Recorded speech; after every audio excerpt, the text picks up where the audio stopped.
And yeah, you know, let's just call it 4-color control. That's probably the easiest thing to call it. Yeah. One thing that I like about Obs on aggro, and you always talk about decks that do this, is it's a very good. It's a brew punisher. So I always talk about decks that do this. I mean, if you ever remember back, like the ultimate brew punisher, I remember if you ever played back when there was Bloodbraid Elf Blightning, it was like if you brought a brew to a tournament and played against that deck, they would run you out of the building.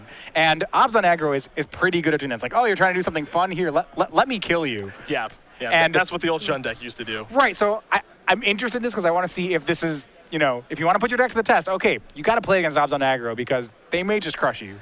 Well, here's the hand from a Thoughtseize. Sylvan Caryatid, Anger of the Gods, Elspeth, Banishing Light, a couple of lands. So if you look at this hand from Todd's side, say, hey, this looks like a red-white mid-range deck, except there's Sylvan Caryatid in here, and I'm not really sure what to make of that.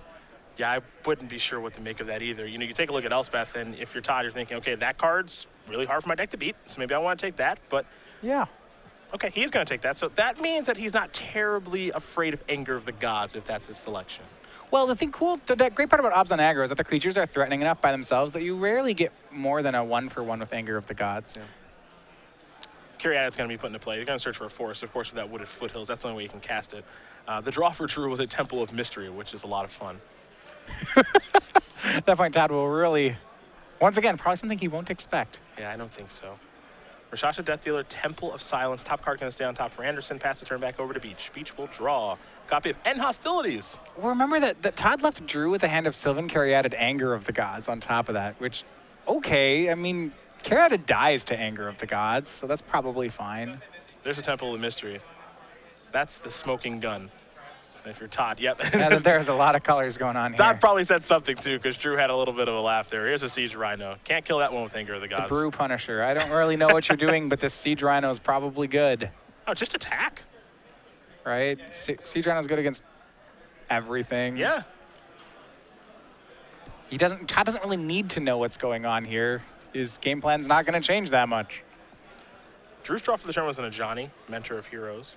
I mean, that card seems sweet in this deck. Yeah. It probably finds really good things. Well, the elevator can only go up, so let's take a look. Yeah. He could make, unless he was planning on making a really big Caryatid. Courser of Krufix.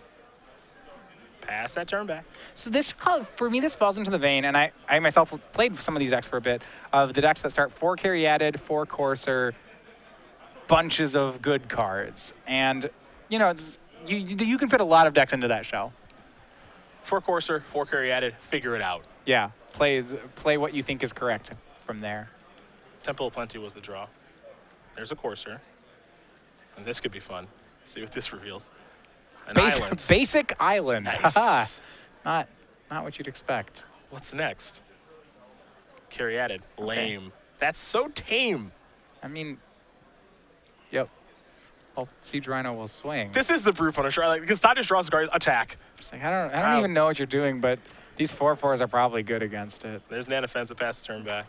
And Drew's going to have to, at some point here, sweep his own board away. Of course, they're Caryatid. Here's another Planeswalker. It's some Xenagos. I am loving this. So not only were there 13 Planeswalker style cards, but we counted 8 different ones. Yes.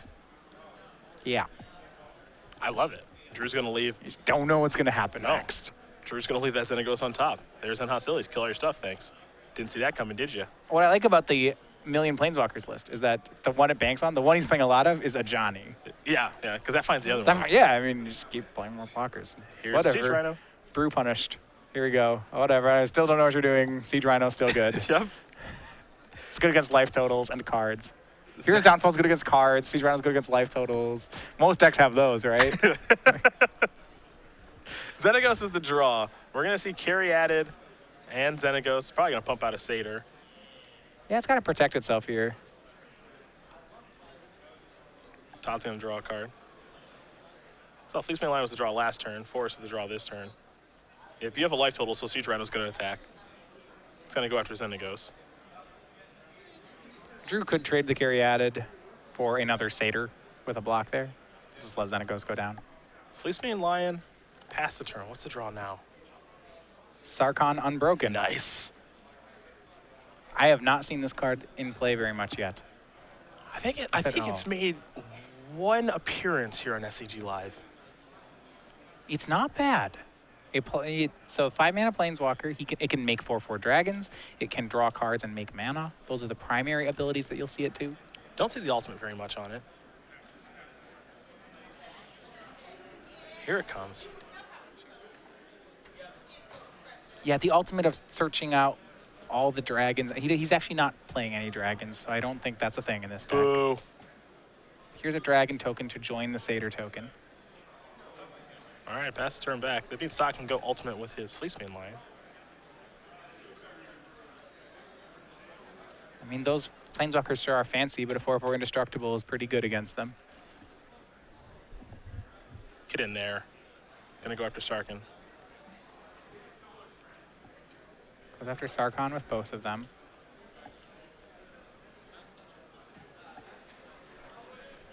A double block. It showed that Drew was willing to let his... I was surprised that he was willing to let his Sarkhan go here. As opposed to chump blocking the Lion. He may not. Okay, we're still on block. I think so. Yeah, they're okay. All right. Yeah, I mean, he's trading his Caryatid for the chance at another dragon token, which makes sense. He actually is pulling ahead of Todd right now. Todd gonna go monstrous right now, pass the turn back. He could actually plus Sarkhan here. Doesn't even have to make a dragon token. Oh boy. Well, that is the backbone of this Planeswalker brew. It's a Johnny Mentor of Heroes. Another copy of it. He goes and finds more. That guy's going to find a Planeswalker every time. Basically. I know it found Courser the first time, but that might be the bad side of variance. Here's a Johnny. This is excellent. I am a big fan of this. You just get to think about how many mythic rares Drew gets to play here. It's almost the entire deck. I'm currently like in heaven. All right, so here's a Johnny. Now, he also could just make a really large Satyr or a really large dragon. True. Yeah. Sarkhan's going to tick up, draw a card. There's Frontier Bivouac. Sure. Yep, make a really large Satyr. Now, this can go really bad if Todd draws a removal spell this turn.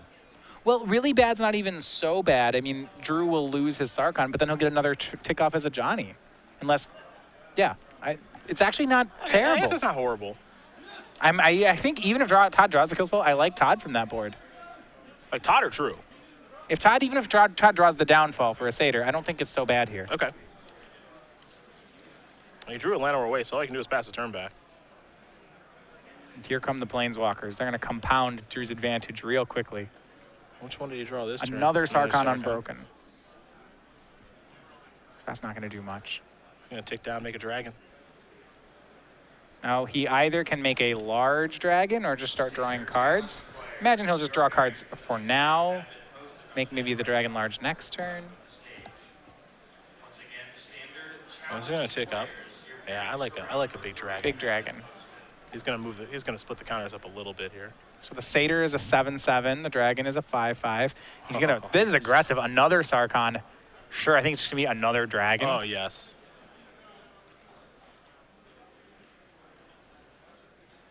Finally get to see this Planeswalker in action. Give me another dragon, thank you. Pass the turn back. Things have gone awry quickly for Todd. Abzan Charm, eh? Too many Planeswalkers. Too much value. Fleecemane Lion is outclassed badly. And it really was just Drew had too many Planeswalkers. Well, he has a lot of them. So that's going to be a problem moving forward. And it is looking like he's going to get the first of these games. I think he's got to draw cards, right, for Todd? I don't think you have much of a choice. Not winning any other way. Yeah. The thing is, Sarkhan ties up the air really well. I'm not sure what Todd's drawing to yet. The answer's nothing. He's not drawing anything. He's going to concede the game. He drew 2 lands off that Abzan Charm. Drew Beech up a game here with his 4-color control deck with 13 Planeswalkers over Todd Anderson playing Abzan aggro. That was easy. Well, and it's not that Todd's draw was bad either. We saw Rakshasa Death Dealer to pair of Siege Rhinos. A pretty reasonable start from Todd. And Todd got through nearly every Planeswalker. I mean, there were some points at which Drew was... I mean, was it the Xenagos made 1 Satyr and then immediately got attacked down? You know, Todd did a great job of getting Planeswalkers off the board, but the one that he couldn't answer was the one that killed him.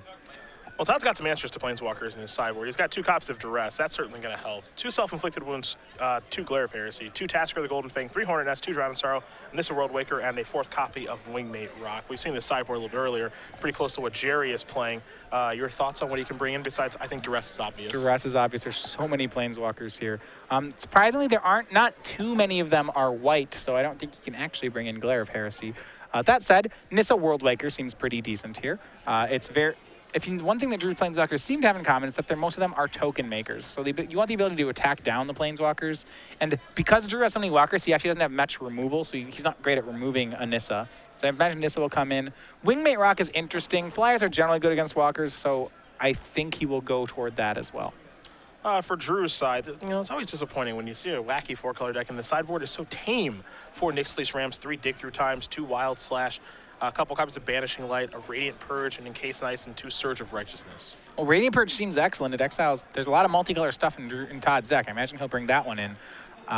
Encased Ice has got to be pretty good. Almost all of Todd's creatures can get hit by one. Banishing Light is not unreasonable either. It's a kill spell for most of Todd's things. I would just want, like a Chromatic Core and a Soul Flare on the board. That's what I want to do. It's completely unreasonable, I know, but that's what I want to do. No. Well, he's not playing black. He can't play Chromatic Core. Not with that attitude. Come on, there's probably Mana Confluence in here somewhere, Matthias. My goodness. Oh, hold on. Wait. Sarkhan, Unbroken, can add any color of mana. Boom, problem solved. Real quick, before we get back to this awesome deck, we're going to talk about SCG Game Night. Absolutely. We've got 3 months coming for you guys. The bee, that's for me. That's on me. If you weren't aware, I don't like bees. I've talked about this a couple times in the broadcast. I fear them. And last weekend while I was playing Magic in the Cabin, the way I was woken up is I got stung in the face by one. I would really not keep one so close to yourself. Because he's right next to your face right now. He is. Yeah. He is. So my concerns were actually warranted because have you ever been woken up by being stung in the face by a bee? He's just waiting for you to let your guard down right now. That's right. Buzz is a pretty nice guy. For June, we've got a bunny. I know you're a big fan of the bunny. Yeah, well, he's got a plan. See, there's some carrots, and there's a fence around him, but he's got it all solved. That fence is going to go down. Yeah. And we're going to get those carrots. And then for July, the new one, we've got the piglet. Yeah, let's go with piglet. He is so happy. Look at him. He's just having fun. Mising around in the mud. Got some boots on. You can get these at any game night that you're at. If you want to get these, talk to your local store. It's too late to get the May kit. You might have some time left to sign up for the June kit, but if not, get signed up for July so you can get some piglets in your store. Get this pin as well. StarCityGames.com for more information as we get ready for game number 2 here between Drew Beech and Todd Anderson. Sometimes Magic is just the most fun game ever. When I get to watch a deck like this, win game number 1 over against a net deck, the enemy in Todd Anderson. Yeah, I do think I would go minus some copies of Anger of the Gods for Drew. And more hard removal, more Banishing Lights.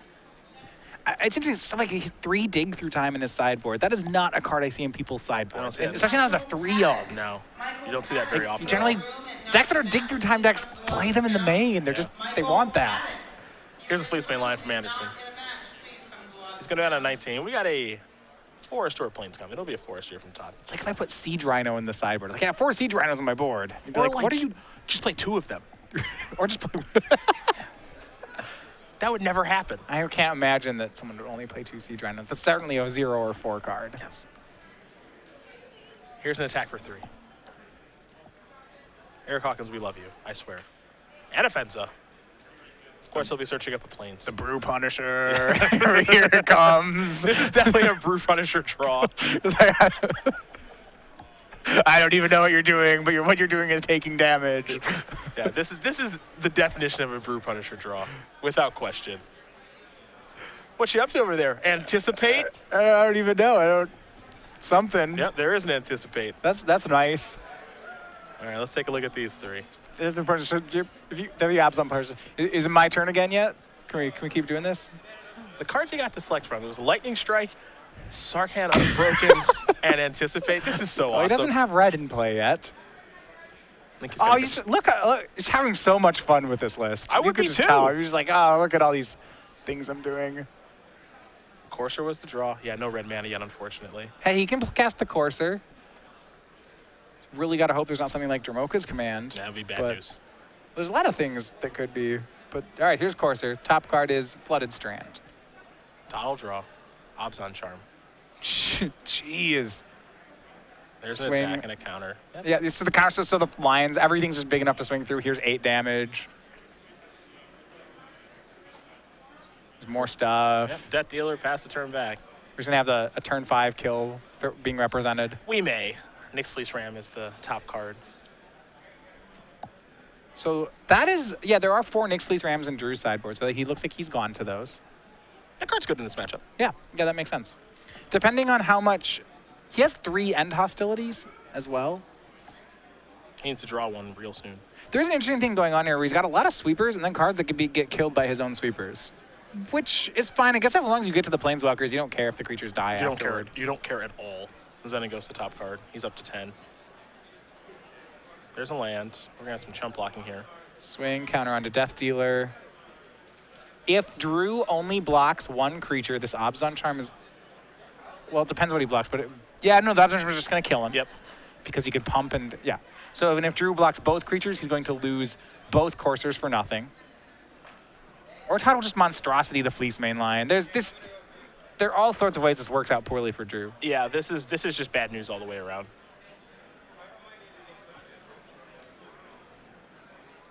Yeah, I think Todd, he's just going to pump because he's got mana open to regenerate if he needs to. He deals 4 points of damage, pass the turn back. If Drew were to have an hostilities in his hand, which he does not, he would die. Yeah, he would still be dead. Todd would regenerate, lose everything but the Death Dealer, untap, swing Death Dealer. And Drew knows that he's going to concede the game. Brew punished. All right. That's what Obson Aggro does. Todd Anderson going to win game number 2 here. Obson Aggro 4-color control. Going to move on to game number 3. I'm going to watch Drew here. I want to see if he's going to go back to the drawing board or not. Todd's going to take a look. It looks like Drew might just be happy with his configuration as he's just shuffling up. So what Todd has learned, remember, this is one of the interesting parts, is watching a player's ability to improvise. I always like seeing that, especially from your veteran players. He's going to switch his game plan. He's learned more. He's learned about Nyx Fleece Ram now. Yep. He didn't know about that previously, and that matters. It's possible he boarded out cards like Dramoka's Command, but now that he knows that there's Rams in addition to Coursers, maybe that's reason to change your mind. If they were out, they're coming back in now. Yeah. Immediately, especially if Drew's not going back to his drawing board, which he's not. You can see he's just shuffling up. No, he might be reaching now, so okay. He might be reconsidering his options a little bit with his 4-color deck. What the big deal is here for him is that he's on the play. Now, when I'm in these situations, especially if you're playing a brew, I think something, and it seems really silly, but something you'd want to do if you're on Drew's side is to take some number of cards out of your sideboard, even if you're going to do nothing, shuffle them into your deck, go through your deck, and pull out the cards you shuffled back in. Just represent let your opponent know that you might have switched something. Get him thinking. Yeah. Get him thinking. I'm with you. Yeah. Looking at Todd's sideboard, it looks like he's pulled some of the Siege Rhinos out in this matchup. Interesting. Rarely see that. Well, if your opponent's on Nyx Fleece Rams, Siege Rhino actually matches up really poorly to Nyx Fleece Ram. That is true. 24 lands in this deck here for Drew. And the 4 coursers, 4 Caryatids. Anticipate 2 to maybe try to hold it all together to be able to cast all these crazy cards. I'm wondering if what Todd has gone for is not just the Dramoka's hands, but he has copies of Self-Inflicted Wound in his sideboard. So now that he knows there's Courser, Caryatid, and Ram, maybe he goes for that plan where he just wants to get very low to the ground with cheap creatures and cheap removal. I think that's actually a really good idea to have those in the deck. Just say, okay, you have this really weird late game full of all these different planeswalkers. I don't really know what's going on there, but if I just don't let you get to it, I don't have to care. You know, if you have aggressive creatures followed by Self-Inflicted Wound on Drew's Courser, let's say, then it doesn't matter what Drew's 5-drops are if Todd's 2 to 3 creatures ahead. Yeah, he won't be able to catch up. Right. Just like we saw last game. All right, Drew Beech. Show us something spicy, my friend. Still has Anger of the Gods, and I'm a little surprised to see that. But then again, if, there are situations where it could be pretty good here. There are definitely some situations where it can be good. There are also some situations it can be really, really bad. Well, I wonder if I am still skeptical of Caryatid into Anger of the Gods in this matchup. It's a bit of a nombo. It's not something I want to be doing. Bit of a nombo. Todd taking a mulligan here. Drew kept his 7.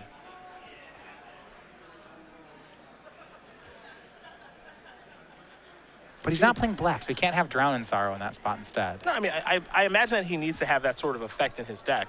Right. So he just doesn't get ruined by a red deck. And this is the kind of deck that an Atarka red deck would ruin. Right, and that's why you see, I think, stuff like the sideboard starting with 4 Nyx Fleece Ramp. Yeah. So, okay. Temple of Epiphany to start. Sure. He has Plains, Temple of Epiphany, and Wooded Foothills, so he's got all the colors. There's Temple of Malady for Anderson. Top card going to go to the bottom, pass it back over to Beech. Beech will take a draw. Looks like Todd has gone for Tassiger this game. Those are in the sideboard. Drew also has a copy of Radiant Purge in hand, and Hostilities too. Radiant Purge and Hostilities, Elspeth, Anger of the Gods, and some lands. So it looks like a red-white control deck at the moment. Yeah, but we know that there's more than that going on. Duress the draw from Anderson. Duress seems... Duress is super good in this matchup, to say the least. There's a lot of kill spells in an Elspeth. It is super good. This should be concern for Todd. Drew's going to have a lot of time, and he has a lot of live top decks. Todd taking a look at Radiant Purge. Haven't seen a lot of that one. That's for sure. Not unreasonable, especially against Obs on aggro. That's a nice little fun of. I think the reason we aren't seeing much of this is we just aren't seeing a lot of white-based control. All right, let's go back Beech's way. A Johnny the draw. There's a Wooded Foothills. Just pass the turn back over to Anderson. Yeah, and that was the concern. It's okay, yeah, Todd left Drew with a hand of just kill spells by taking the Elspeth, but it figured that by the time Todd slugs through all this removal, Drew will have drawn another Planeswalker. He does play so many of them. And defense is the play here for Anderson. Probably not very long for this world. Yeah, she may just get purged here. If you're Todd, you know the contents of your opponent's hand, so you just have to slog through now. What I like here from what Drew's doing is he can wait until Todd's turn to cast Radiant Purge. He could even wait until Todd's end step if he wanted to. That would prevent Todd from playing another creature. He could just take 4. Let's see the draw here for Todd. It's a Rashasha Death Dealer. In he comes. There's Purge. Death Dealer? No 4th land. Yeah, just no pass. 4th land. Also, one of his lands is a Plains. Yep. That's a problem.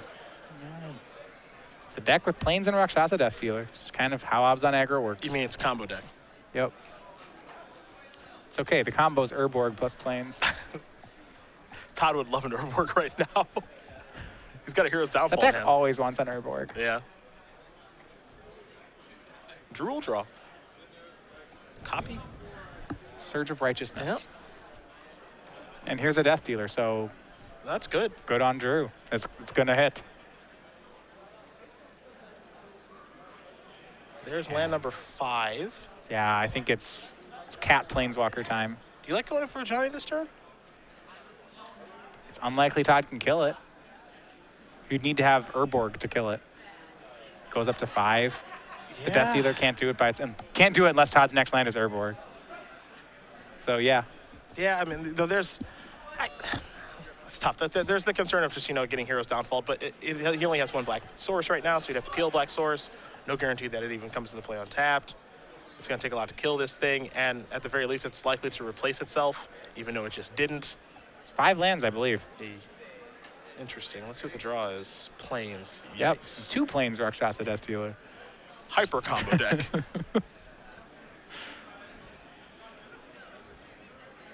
This is actually really tough because Todd can't commit more stuff. Yeah, because he knows about hostilities. Yeah, but he needs to. But you're right. Yeah, he just can't. He's going to attack the Johnny. Down to 3. In his hand, there's a lot of awkwardness in it. Dromoka's Command, Wingmate Rock, Hero's Downfall, and Tassiger. Mm-hmm. Sarkhan Unbroken has been drawn.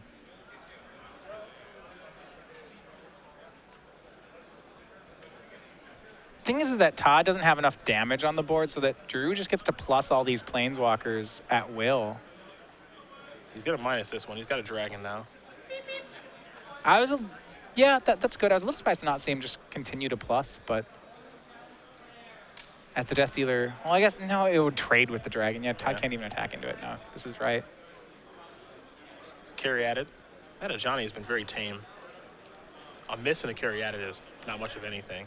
Anderson will draw. It's a copy of Thoughtseize. That's not a black source. This is getting bad. Too little, too late. His black man is really tied up. He wants it for the Death Dealer, both to attack, to pump, to leave up regeneration mana, to cast Thoughtseize. You turn any of those lands into Urborg, life is really, really good, but it's really bad right now. And we've always talked about this with Obs on aggro, too. It's a deck that is really powerful, but sometimes the mana doesn't come together. That hasn't been the case when we've watched most players play with it recently. Todd's going to play Tasker, but right now, the mana is not coming together for Anderson. Well, the biggest liability is the card Rakshasa Death Dealer in the deck. He's pretty specific in what he wants for mana. Big dragon. Huge dragon into play. I was surprised because I thought Drew was going to pull the trigger on end hostilities. I think that to me felt aggressive. I think so. Like, boy, that was aggressive. And now getting rid of Sarkhan to make a dragon, I mean, this is the control play. I mean, I like drawing cards too much. I would have plussed both of them to draw cards, which maybe you just need to play this deck a lot more aggressively than I'm giving it credit for. Potentially. I did feel like that was a pretty aggressive line there from Drew. I would want to take up a Johnny, find more Planeswalkers, maybe cast in hostilities, depends on what I find. I guess there's a thing that now that Todd had last turn, I mean, well, Todd hadn't even played the second black yet. Yeah. It just did feel pretty aggressive. You see Drew's hand. 2 Caryatids, an Anger of the Gods, and a Surge of Righteousness. Todd will take the Surge. It's because Drew has spent a lot of, he spent his Sarkhan as a resource. Todd could still win here. Because Drew doesn't have that many more resources yet. No. Yeah, that swing is good. It puts Todd down to 3, but Todd has the kill spell. See what Todd draws from Mocha's Command. Sure. And Todd is forced into the downfall on Dragonline. Yep. Now he has to hope that he has to hope that a Johnny misses and that Drew draws nothing. Well, kill that. That's what Hero's Downfall is going to do. Drew drew a good card. There's Elspeth Sun's Champion, which is historically good against Obs on aggro. It sure is. Going to make 3 soldier tokens. And Johnny has not even been used yet this turn. Now Johnny pluses, finding more cards. This one whiffs too. Man. Maybe some of the, I was gonna say maybe some of the Planeswalkers will come out, but it's not gonna matter. Elspeth should carry the day. Yeah, I think that's the case here. I don't think the Todd can come back from this. I mean, this is arguably the best card against Obs and aggro in the format. You know, there's a card like Ugin, I suppose that's a little bit better, but Elspeth is way too hard for this deck to beat. There is Rakshasa Death Dealer. Encase in Ice is the draw for Drew. Not to mention he can just pump all his soldiers, and that's exactly what he's going to do. He's going to make them all 2/2s. Todd will attempt to fight the Death Dealer to one of them. That should be fine. He'll encase the Death Dealer in Ice, swing across for 2, and the match goes to Drew. Drew Beech is going to win this game and match here over Todd Anderson. 2-1. 4-color control with 13 Planeswalkers. Send him to the sideboard. Did defeat Todd Anderson playing Obs on aggro. Good on you, Drew Beech. Congratulations. No buys coming in. 6-2 with your brew. Really like the deck. So many Planeswalkers. Johnny seems sweet.